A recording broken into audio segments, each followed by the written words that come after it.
I'm going to share with you 3 really important things for you to know to understand why your pet crossed over when they did. Hi, my name is Danielle MacKinnon. I am an animal communicator. That means pet psychic. I've been an animal communicator for more than 20 years, and I love it. I have school. I teach people how to do it. And yeah, I've been off of YouTube for a little bit just because there's been so much going on in my life. Today, we're going to answer a question that I am always asked about animals that have crossed over and why they had to cross over at that time. I'm going to share with you 3 things that you need to know to understand why your beloved pet had to cross over then. So I want to give you an example of one of what the question I'm answering today is so that you can understand where we're going. And here I'm going to read this. Hi, I recently lost my best friend, a cat. He was hit by a car. He was only 2 years old. Please help me understand. So this is what we're going to be talking about today. And this is where I'm going to be focusing my 3 pieces of information to help you really understand why your pet died, when, and how they did. The first thing you need to know about why your pet died when they did has to do with the lesson and the purpose of why this animal was in your life in the first place. Animals come into our lives to teach us lessons. What does that mean?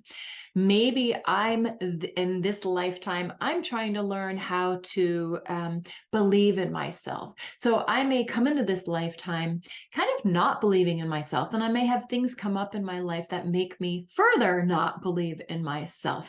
As a result, I'm going to need a little bit of help learning how to believe in myself. And animals are actually coming into our lives with this knowledge of what we need to work on, and they're specifically taking certain behaviors and steps to help us learn these different things. The different things are, and I've talked about them a lot in my animal lessons book, are, no, let me say it this way. There are 4 major things that we humans come into our lifetimes to learn. We come to learn that we are safe, supported, and protected, that we are lovable, that we are deserving and worthy, and that we are good enough. I came into this lifetime with some feelings of not being good enough, and I had lots of experience to make me feel like I wasn't. When my animals came into my life, what did they do? They did certain things to help me realize that, hey, I am good enough, that I really am good at the core. So when an animal comes into your life and they are there to help you learn that you're good enough or learn that you're worthy and deserving, when you learn that lesson, what happens? They go, all right, I've done that job with Danielle. I've taught her well. Guess what? It's time for me to cross over. Yes, that's right. When you learn the lesson your pet came to teach you, they then cross over or they leave your life. Usually, though, it's cross over. So that's the first thing you need to know. Your pet is crossing over when you have learned the lesson with them. And no, you absolutely cannot say, well, I'm not going to learn that lesson and make them stay longer. It doesn't work that way.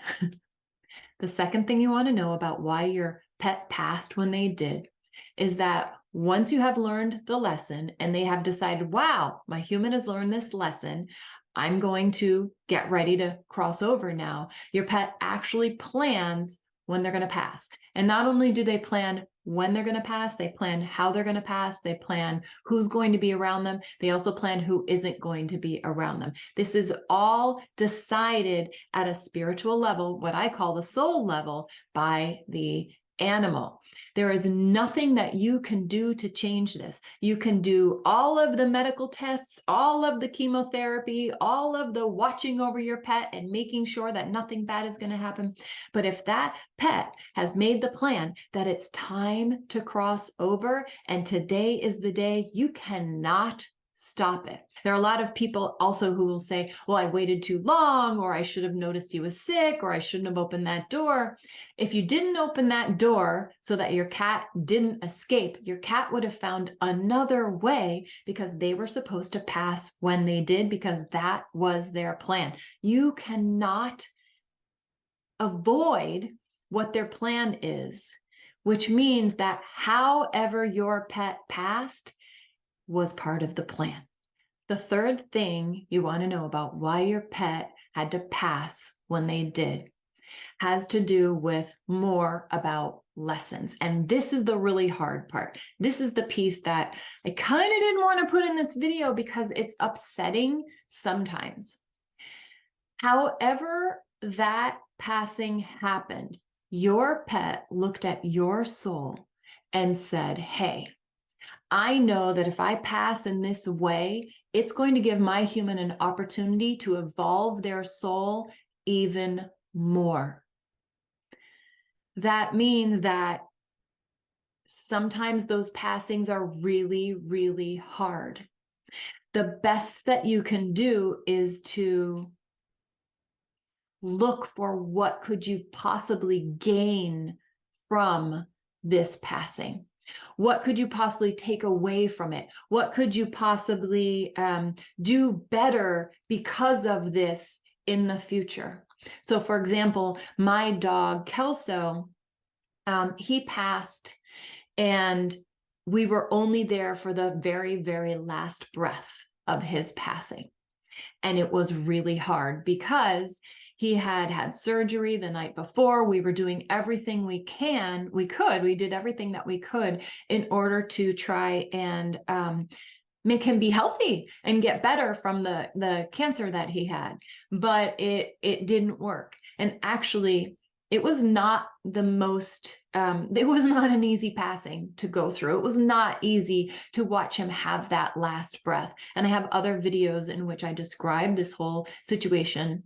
But I am describing it from the point of view of what I took away from it. And what I took away from it was that I needed to only be there for that last breath. That's all he wanted me there for. He, in fact, is the one who really helped me finally understand about animals and passing and how they orchestrate all this stuff so that we are there or we are not there, or it happens the way it happens, or it happens gently, or it happens even violently. All of these types of deaths are lumped together at the soul level as a way for us to learn. If you are suffering from your beloved pet crossing over and the way that it happened is traumatic to you, I just ask you to look at that and figure out, what could your pet possibly have been thinking? How could you possibly grow from this passing? How could you possibly better yourself from this passing happening in this way? Better yet, how could you possibly change the world as a result of this passing? There is something in there for you to learn from and grow at the soul level, no matter that if that passing happened positively or negatively. If you can learn that, your pet on the other side will be happy and grateful and kind of makes their passing feel a little bit better because you got from it what they wanted you to get from it.